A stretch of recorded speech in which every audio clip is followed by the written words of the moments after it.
আসসালামু আলাইকুম দর্শক। বাংলাদেশ ইসলামী ছাত্র শিবিরের কেন্দ্রীয় যে দপ্তর, কেন্দ্রীয় যে অফিস আপনারা দেখতে পাচ্ছেন, ভিতরের অংশে অনেক পুরনো মালামাল এই মুহূর্তে কিন্তু ছড়িয়ে ছিটিয়ে আছে।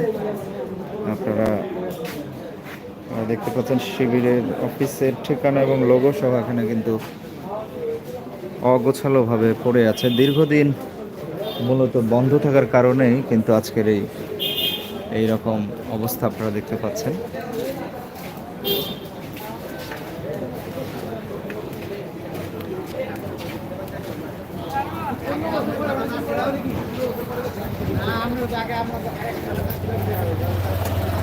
সকাল থেকেই জামাত শিবিরের নেতাকর্মীরা কিন্তু এখানে ভিড় করছেন।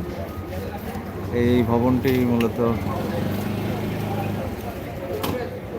ছাত্র শিবিরের সেন্ট্রাল যে অফিস, এবং পাশাপাশি আরও দুটো নতুন ভবন কাজ হচ্ছে। এই ভবনটাও ছাত্র শিবিরের, এবং মহানগর জামাত দক্ষিণের কিন্তু এই অফিসটা আপনারা দেখতে পাচ্ছেন। বিভিন্ন জায়গা থেকে কিন্তু নেতাকর্মীরা এসে ভিড় করছেন, এই অফিস পরিদর্শন করার চেষ্টা করছেন।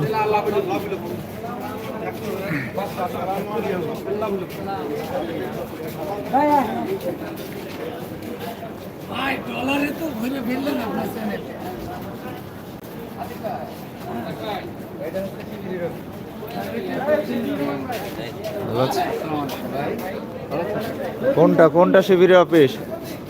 এটা চেনেন? আপনি চেনেন? আমি এসেছি তো, এখানে মিটিং করছি। আচ্ছা আচ্ছা।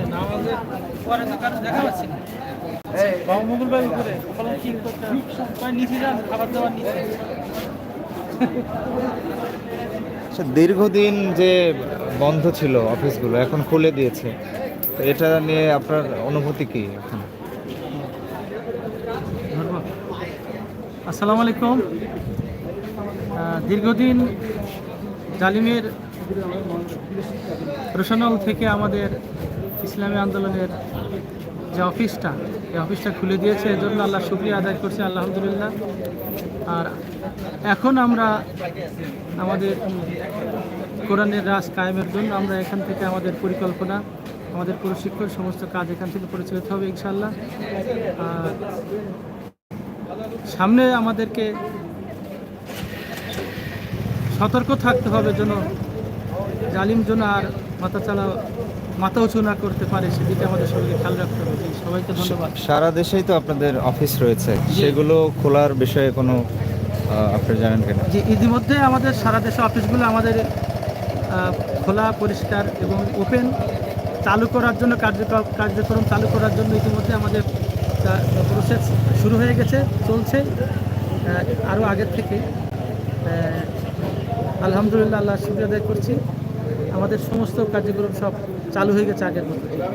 জি, অনেক অনেক ধন্যবাদ। দেখতে পাচ্ছেন শিবিরের কেন্দ্রীয় অফিসের সামনে থেকে কিন্তু আপনারা সরাসরি দেখছেন বিভিন্ন নেতাকর্মীরা এটি পরিদর্শন করছেন, এবং সকাল থেকে কিন্তু এখানে ভিড় করছেন। আমরা যদি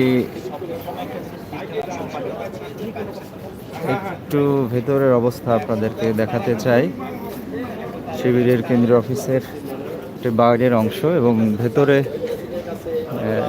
কিছু মালামাল তারা বের করেছেন, এবং ওর কাছে বাইরের অবস্থা রয়েছে পুরাতন। এই মালামালগুলো কিন্তু এখানে পড়ে আছে, ছড়িয়ে ছিটিয়ে আছে দীর্ঘদিনের, যে আপনারা দেখতে পাচ্ছেন এখানে সেই অনেক পুরনো চেয়ারগুলো আমরা দেখতে পাচ্ছি। কিছু বিলবোর্ড কিন্তু এখানে পড়ে আছে।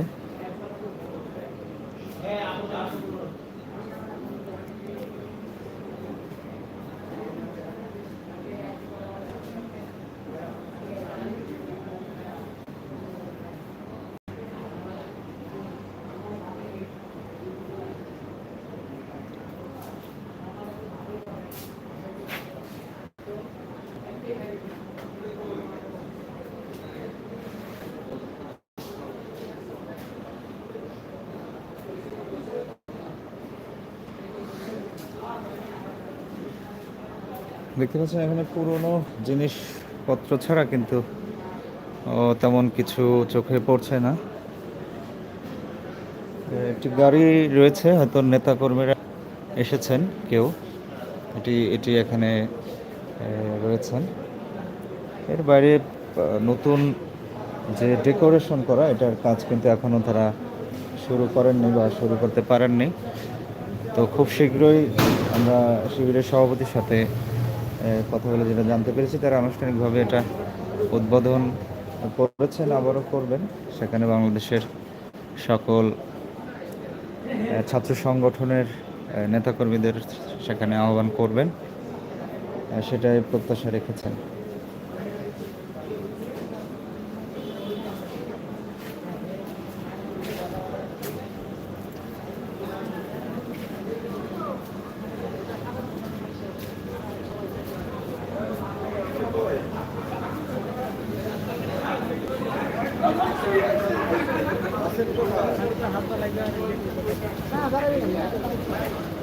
যখন ইলেকশন হবে তখন তখন হওয়ার ব্যবস্থা। দলে দলে মানুষ দেখলাম যে মিছিল করে যাচ্ছে। এখানে সকাল থেকেই জামাত শিবিরের নেতাকর্মীরা কিন্তু ভিড় করছেন। তো আপনি এখন তো শিবিরের কেন্দ্রীয় অফিসের সামনে আছেন, এই অফিস তো এখন খুলেছেন তারা সাহস করে, এটা অনুভূতি কি আপনার?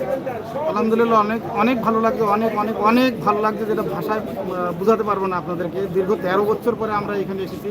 আগেও আসতাম, কিন্তু এতদিন শুধু মানে অন্তরে কাঁদতো যে কবে এই স্বৈরশাসকের পতন হবে আর আমরা আমাদের অফিসে আবার আসব এবং মন খুলে হাসবো এবং দেশের মানুষ বাক স্বাধীনতা ফিরে পাবে। সারা দেশে তো জামাত শিবিরের অফিস রয়েছে, সেগুলো খোলার বিষয়ে অবশ্যই সারা বাংলাদেশে খোলার বিষয় না, খুলে দেওয়া হয়েছে এবং সবাই যেন প্রত্যেকটি অফিসে উপস্থিত হয়, ঘোষণা ছাড়াই স্বতঃস্ফূর্তভাবে যেন সবাই অফিসে চলে যায়। বর্তমান পরিস্থিতিতে মানে জামাতের নির্দেশনা কি, মানে দেশবাসীর বুঝতে পারিনি বলেন। বর্তমান যে পরিস্থিতি দেশের, এটাতে মানে আপনাদের আহ্বান কি জনগণের প্রতি? জনগণের প্রতি আহ্বান থাকবে যে কোনো যেন ভাঙচুর না হয়। যদি কেউ ভাঙচুর করতে চায় বা ছিনতাই করতে চায়, আপনারা নিজেরা লাঠি আইনে প্রতিহত করবেন। কারণ হচ্ছে এখন তো গভর্নমেন্ট মানে সরকার নেই বললেই চলে, এখন চুরি ডাকাতি ছিনতাই বেড়ে যাবে, সুতরাং সেটা আমাদেরকে প্রতিহত করতে হবে। যেরকম আমি একটা কথা বলি, গত রাত্রে আমরা প্রায় 12টা পর্যন্ত ডাকাত তাড়াইছি। যেরকম মোহাম্মদপুরের দিকে কালকে কিন্তু একটা বিশাল আলোড়ন সৃষ্টি হয়েছে, অলরেডি মিডিয়াতেও আসছে, সেটা কিন্তু আমরাও ছিলাম সেখানে। রাতের 12টা সাড়ে 12টা পর্যন্ত আমরা অনেকেই মিছিল নিয়ে মহড়া দিয়েছি এবং ডাকাত তাড়াইছি। জি অনেক ধন্যবাদ, অনেক থ্যাংক ইউ। ধন্যবাদ। জি, যেমনটা শুনছিলেন, দুষ্কৃতিকারীরা কিন্তু এখনও থেমে নেই, সতর্ক থাকতে বললেন এই জামাতের নেতাকর্মীরা। শিবিরের কেন্দ্রীয় অফিসের সামনে সকাল থেকেই নেতাকর্মীরা ভিড় করছেন। আমরা আরও একজনের মন্তব্য নিতে চাই। যে আপনি বলুন। আসসালামু আলাইকুম। আসসালাম। আমি বলতে চাই যে এই পরিস্থিতিতে অনেক মানুষ মনে করতেছে ইসলাম যদি ক্ষমতায় আসে তাহলে অনেকে ভয় পাচ্ছে যে তারা সংখ্যালঘুদের ওপর মানে হামলা বা নির্যাতন করবে কিনা বা সংখ্যালঘুদের অধিকার ক্ষুণ্ণ করবে কিনা। দেখেন, এই যে এই ভাই বলল, তিনি কালকে অনেক রাত পর্যন্ত ডাকাত পাহারা দিচ্ছেন, অর্থাৎ ডাকাতদের খেদাইছেন, মানুষের মাল পাহারা দিচ্ছেন, ডাকাতদেরকে খেদাইছেন। তো এই ভাই কিন্তু ইসলামী মানে জামাতি ইসলাম, ঠিক না? তো আমি ইসলাম সার্টিফিকেট হয়ে বলতেছি যে ইসলাম ক্ষমতায় আসলে আফগানিস্তানের অবস্থা দেখেন। আফগানিস্তানে আমেরিকারা যখন ছিল তখন এদের অবস্থা কত দুষ্কৃতি ছিল, আর এখন তাদের অবস্থা কি? মানুষ শান্তি ফিরে পাচ্ছে। ইসলামের অর্থই শান্তি। ইসলামের এক অর্থ আত্মসমর্পণ, আরেক অর্থ শান্তি। এই জন্য যখন ইসলাম ক্ষমতায় আসবে তখন মানুষ তার শান্তি ফিরে পাবে। আর একদল ক্ষমতায় আসার দ্বারা মানুষ শান্তি পেতে পারে না, খুনাখুনি রাহাজানি থেকেই যাবে। কিন্তু আমি বলবো যে বড় যে ইসলামী দলগুলো আছে, যেরকম হেফাজতে ইসলাম, জামায়াতে ইসলাম, ইসলামী আন্দোলন বাংলাদেশ এবং জমিয়তে উলামা ইসলাম, খেলাফত মজলিস, এই দলগুলো মিলে একটা ইসলামী ঐক্যজোট গঠন করুক। যতক্ষণ পর্যন্ত ইসলামী দলগুলো এক না হবে, ইসলামী ঐক্যজোট গ্রহণ না করবে, ততক্ষণ পর্যন্ত শান্তি আসতে পারে না। এই জন্য আমার আহ্বান থাকবে, ইসলামী দলগুলো সকলে ঐক্যজোট গ্রহণ করুক, ঐক্যজোট গঠন করে তারপরে তারা একটি ইসলামী সরকার কায়েম করবে। আপনি এখন শিবিরের কেন্দ্রীয় অফিসের সামনে দাঁড়িয়ে কথা বলছেন। সারা দেশেই তো শিবিরের অফিস রয়েছে, এইগুলো খোলার বিষয়ে কোনো সিদ্ধান্ত হয়েছে কিনা বা জানেন কিনা? জি, এই জালেম সরকার থাকতে আমরা 15 বছর পর্যন্ত শিবিরের কেন্দ্রীয় অফিস খোলা যায় না, ঠিক আছে? কালকে জিহাদের মানে যখন বিজয়ী হওয়ার পরে আজান দেওয়া সুন্নাত, তো এই 5ই আগস্ট আমরা আজান দেওয়ার মাধ্যমে আবার আমাদের কেন্দ্রীয় অফিস খুলতে পেরেছি। কিন্তু কেন্দ্রীয় অফিস খোলা হয়েছে, সারা বাংলাদেশের সমস্ত অফিসগুলো খোলা হবে ইনশাআল্লাহ। এখন আপনাদের কেন্দ্রীয় সভাপতির দিক নির্দেশনা কি এখন যে চলমান সাধারণ মানুষের প্রতি? যে সাধারণ মানুষের প্রতি আমাদের দিক নির্দেশনা হলো যে জালেমের জুলুমের প্রতিশোধ নেওয়া যায়, কিন্তু না নেওয়াটা উত্তম। শান্ত থাকতে হ্যাঁ, বলেছেন। শান্ত থাকাটা উত্তম। যেরকম মক্কা বিজয়ের পরে আল্লাহ রাসূল সাল্লাল্লাহু আলাইহি ওয়াসাল্লাম সবাইকে মাফ করে দিয়েছেন, ঠিক আছে? কিন্তু যাদের জুলুম বেশি, মানে যাদেরকে একেবারে প্রতিশোধ না নিলেই নয়, তাদের প্রতি তো আমরা মানে প্রতিশোধ নিয়েই নিয়েছি। এই জন্য সাধারণ মানুষের যেন কোনো ক্ষতি না হয়, সাধারণ মানুষের জন্য মারা যায়। যেরকম এক জায়গায় একটা ইয়ের মধ্যে আগুন ধরা দিয়েছে, একটা হোটেলের মধ্যে, ওখানে আন্দোলনকারীরাই তো মারা গেছে, ঠিক না? এটা আমরা চাই না। ইসলাম এটাকে সাপোর্ট করে না কখনোই, এটা উচিত না।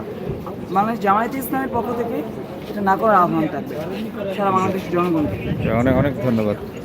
দর্শক দেখছিলেন আল মদিনা টিভি লাইভ, সরাসরি সম্প্রচারিত হচ্ছে বাংলাদেশ ইসলামী ছাত্র শিবিরের কেন্দ্রীয় অফিসের সামনে থেকে আপনাদেরকে দেখানোর চেষ্টা করছে, এবং কিছু জামাত শিবিরের নেতাকর্মীদের মন্তব্য নেওয়ার চেষ্টা করছিলাম। আপনারা দেখতে পাচ্ছেন নেতাকর্মীরা কিন্তু অফিসের সামনে ভিড় করছেন। সকাল থেকেই নানা জায়গা থেকে আসা, বিশেষ করে ঢাকা মহানগর দক্ষিণ এরিয়ার যে নেতাকর্মীরা রয়েছে তারা কিন্তু এখানে সকাল থেকে ভিড় করছেন।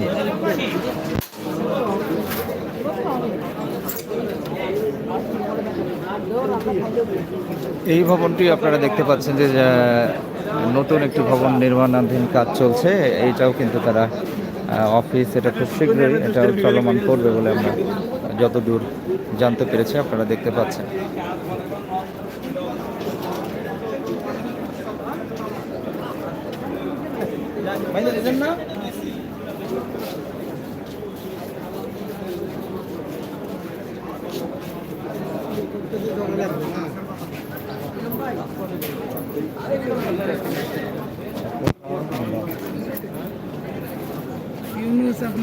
দর্শক, সকাল থেকেই এখানে কিন্তু এই শিবিরের কেন্দ্রীয় সভা কার্যালয় এবং ঢাকা মহানগর দক্ষিণ জামাতের অফিসের সামনে কিন্তু নেতাকর্মীরা ভিড় করছেন। তো আমরা এখানে জামাত শিবিরের নেতাকর্মীরা উপস্থিত রয়েছেন। আমরা একটু মন্তব্য জানতে চাই যে দীর্ঘদিন বন্ধ থাকার পরে যে অফিস খুলে দেওয়া হয়েছে বা আপনারা খুলেছেন, এটার অনুভূতি কিভাবে ব্যক্ত করবেন? ভাই, এটা উচ্ছ্বাস আসলে বলে বোঝানো যাবে না। আমরা প্রথমে এসে চোখ দিয়ে অশ্রু ঝরাইছি এবং আমাদের জায়গা আমরা ফিরে পেয়েছি। এটা আল্লাহর দরবারে লাখো শুকরিয়া, এবং আল্লাহ তাআলা যেন এই দিনের বিজয়ের আমানত আমাদের মাধ্যমে রক্ষা করে এবং প্রতিটি কর্মী যেন দায়িত্বশীল আচরণ করে। আল্লাহ তাআলা আমাদের যেন চূড়ান্ত বিজয়ের মধ্য দিয়ে জাতীয় সংসদে আমাদের যেন বিশাল প্রতিনিধিত্ব নিয়ে আমরা যেন একটা শক্তিশালী অবস্থানে যেতে পারি, সেই তৌফিক আমরা মূলত। বর্তমান পরিস্থিতিতে সাধারণ মানুষদের উপর মানে আপনাদের সংগঠনের নির্দেশনা কি? সাধারণ মানুষের নির্দেশনা হচ্ছে কি, সাধারণ মানুষ আমরা যে হাজারো মামলা, জুলুম, অত্যাচার, নির্যাতনের চাক্ষুষ সাক্ষী হচ্ছে কি সাধারণ মানুষ। এই সাধারণ মানুষকে আমাদের পুনরায় বোঝানোর প্রয়োজন নেই। আমরা ওই সাধারণ মানুষের বাড়িতে বাড়িতেই আমরা খাইছি, সাধারণ মানুষের বাড়িতে যে আমরা থাকিছি, রাত্রি কাটাইছি, সারা জনতার সাথে আমাদের সম্পর্কটা আটকে গিয়েছে। তার মানে বলতে চাচ্ছেন যে এই যে দীর্ঘদিন ধরে চলে আসা জুলুম নির্যাতন, এখনো আপনারা সবাইকে শান্ত থাকতে বলছেন? আমরা কখনো, কারণ আল্লাহ রাসূল সাল্লাল্লাহু আলাইহি সাল্লাম মক্কা বিজয়ের পরেই তিনি সবাইকে ক্ষমা করে দিয়েছেন। আমাদের আমির সাহেব তিনি প্রথমেই তার বক্তব্যই এটাই তুলে ধরেছেন যে আমরা সব সময়, বিশেষ করে তিনি মিডিয়াতে বহুল প্রচারিত আছে যে আপনার জামাতের বিরুদ্ধে যে বক্তব্য অপপ্রচার আছে সাম্প্রদায়িক বিষয়ে, সেই বিষয়ে আজকে মানুষ জনতা দেখেছে জামাতের কর্মী, সমর্থক, রোকন এবং যারা শুভাকাঙ্ক্ষী তারা কিভাবে ধর্মীয় উপাসনালয় পাহারা দিয়েছে এটা গোটা জাতি দেখেছে। এই জন্য এই কালিমা লেপন থেকে জামাত ইসলামকে নতুন করে আর মানুষকে বোঝাতে লাগবে না যে জামাত জাতির জন্য কতটুকু প্রয়োজনীয়। অনেক অনেক ধন্যবাদ দর্শক। এই মুহূর্তে আপনারা দেখতে পাচ্ছেন, সরাসরি দেখছেন আল মদিনা টিভি লাইভ। বাংলাদেশ ইসলাম ছাত্র শিবিরের কেন্দ্রীয় অফিস এবং ঢাকা মহানগরী দক্ষিণ জামাতের অফিসের সামনে থেকে নেতাকর্মীরা সকাল থেকে ভিড় করছেন এবং অফিস অলরেডি খুলে দিয়েছেন। নেতাকর্মীরা এখানে বসছেন। আমরা সাধারণ যারা এখানে উপস্থিত রয়েছেন তাদের একটু মন্তব্য নিচ্ছিলাম। তো আমরা আরও কিছু ভাইয়ের মন্তব্য শুনবো। আমাদের আরেকজন এখানে রয়েছেন, যে দীর্ঘদিন পর যে আপনাদের অফিস খুলে দেওয়া হয়েছে বা আপনারা খুলেছেন, এই বিষয়ে আপনার অনুভূতি কি? আসলে এখানে খোলার আমাদের কোনো নিজেদের কোনো শক্তি নেই, এটা সম্পূর্ণ আল্লাহ তাআলার ইচ্ছাতেই আমরা করছি। আমরা এখানে আসতে পারছি, আল্লাহ আমাদেরকে সহযোগিতা করছে। বাকিটা হচ্ছে যারা আমাদের ভাই শহীদ হয়েছে এই পর্যন্ত, এই ভাইদের আত্মত্যাগের রক্তের বিনিময়ে আজকে আমরা এখানে আসতে পেরেছি। কিন্তু ব্যক্তিগত আমরা কারোই আমাদের ক্ষমতা নাই এখানে আসার জন্য, সম্পূর্ণ কৃতিত্ব হচ্ছে মহান রব্বুল আলামিনের। তারপরও আমরা বিশেষভাবে যারা এই জ্বালাও পোড়াও করছেন তাদের কাছে আমাদের বিশেষ অনুরোধ যে আপনারা জ্বালাও পোড়াও করবেন না, আপনারা শান্ত থাকেন। এই স্বাধীনতা আমরা যে নতুন স্বাধীনতা পেয়েছি বলছি সবার কাছেই, সেই স্বাধীনতা কোনোভাবেই বিলীন যেন না হয় এবং সাধারণ জনগণ যেন না এই কথা বলতে না পারে যে এই স্বাধীনতার জন্য আমরা যুদ্ধ করেছি, এটা যেন কেউ বলতে না পারে। বাংলাদেশ জামাতে ইসলামী সব সময় মানুষের কাছে এই মেসেজটা পৌঁছানোর জন্য চেষ্টা করছি যে আমরা সংগ্রাম নয়, যুদ্ধ নয়, বিদ্রোহ নয়, আমরা শান্তি চাই। আমরা শান্তি চাই, সর্বক্ষেত্রে শান্তি চাই। এই জন্য আমরা সকল লোকদেরকেই যারা এই উশৃঙ্খলতা করছেন ওনাদের কাছে আমাদের বিনীত অনুরোধ, আপনারা এগুলি পরিহার করে নিজেরা নিজেদের অবস্থানে ফিরে আসেন। অনেক ধন্যবাদ। আপনারা সেন্ট্রাল অফিস খোলার পরে সারা দেশেই তো অফিস রয়েছে, সেগুলো খোলার বিষয়ে কোনো সিদ্ধান্ত হয়েছে কিনা বা জানেন কিনা? এগুলি হচ্ছে সম্পূর্ণ আমাদের ঊর্ধ্বতন দায়িত্বশীলদের, সম্পূর্ণ এগুলি ওনাদের আওতায়, ওনারাই যেটা ডিসিশন নেবেন বা ওনারা যেটা করবেন সেটাই আমরা সাদরে গ্রহণ করবো। কারণ এখানে অন্য দলের মতো না যে আমাদেরকে নেতাকর্মীরা নির্দেশ দিবে সেটা আমরা পালন করব না, নিষেধ করবে সেটা আমরা করব, এই ধরনের দল আমরা না ইনশাআল্লাহ। বাংলাদেশ জামাতে ইসলাম এমন একটি দল যেখানে নেতাকর্মী আমাদের ঊর্ধ্বতন দায়িত্বশীল আমাদেরকে যদি বলে সারাদিন রোদ্রে দাঁড়ায় থাকতে, সেখানে আমরা থাকতে বাধ্য, আমরা থাকবো। যদি আমাদেরকে নিষেধ করে যে এই কাজ করো না, আমরা সেই কাজ জীবনেও করব না। অনেক অনেক ধন্যবাদ। দর্শক দেখছেন সরাসরি লাইভ বাংলাদেশ ইসলামী ছাত্র শিবিরের কেন্দ্রীয় অফিস এবং ঢাকা মহানগর দক্ষিণ জামাতের সে অফিসের সামনে থেকে নেতাকর্মীরা ভিড় করছেন সকাল থেকেই। আমরা কিছু নেতাকর্মীর মন্তব্য শুনছিলাম। দীর্ঘদিন বন্ধ থাকার পরে ইসলামী ছাত্র শিবির এবং বাংলাদেশ জামাত ইসলামের অফিসগুলো খুলে দেওয়ার বিষয়ে কিন্তু তারা মন্তব্য জানাচ্ছিলেন। তো ইতিমধ্যেই কিন্তু সিসি ক্যামেরা লাগাচ্ছেন এখানে। আমরা আরও একজন ভাইয়ের মন্তব্য শুনতে চাই যে বর্তমান পরিস্থিতি এবং দীর্ঘদিন বন্ধ থাকার পরে যে অফিস খোলা হয়েছে, আপনার অনুভূতি যাই। আলহামদুলিল্লাহ, প্রথমত লাখো কোটি শ্রদ্ধা জানাচ্ছি মহান সৃষ্টিকর্তা মুস্তাফা আলমের প্রতি, এবং সেই সাথে যেগুলো রক্ত দিয়ে আমাদের রক্তমাকে সূর্যের পতাকা আবার উন্মুক্তভাবে আমাদেরকে স্বাধীন পতাকা এনে দিয়েছিল। এতদিন আমরা উন্মুক্তভাবে স্বাধীনতা পালন করতে পারি নাই। তো সবশেষ আজকে দেখতেছেন লাখ জনতা, তাদের পাত ভাঙা জোয়ার, তাদের আক্ষেপটা এতদিন পর আমরা ফিরে পেয়েছি। একটা সঙ্গীত আছে, আল্লাহ ও রাসূলের পথে চলতে যারা চায়, আসবে তাদের পদে পদে শত বাধা ভয়। শত বাধার পুরো আমরা টিকে রয়েছিলাম, আমাদেরকে ফেলে দেওয়া যায় নাই, মুছে দেওয়া যায় নাই। তো ধন্যবাদ, এভাবে আমরা সামনে এগাবো। আসসালামু আলাইকুম। জি, অনেক ধন্যবাদ সম্মানিত দর্শক এবং যারা মন্তব্য করছেন সবাইকে অসংখ্য ধন্যবাদ। আজকের এই লাইভের আপনাদেরকে দেখানোর চেষ্টা করলাম যে বর্তমান অফিসের অবস্থান এবং নেতাকর্মীদের আমরা সেটি দেখানোর চেষ্টা করলাম। আমরা পরবর্তী আবারও দেখার চেষ্টা করব। সবাই ভালো থাকবেন। আসসালামু আলাইকুম।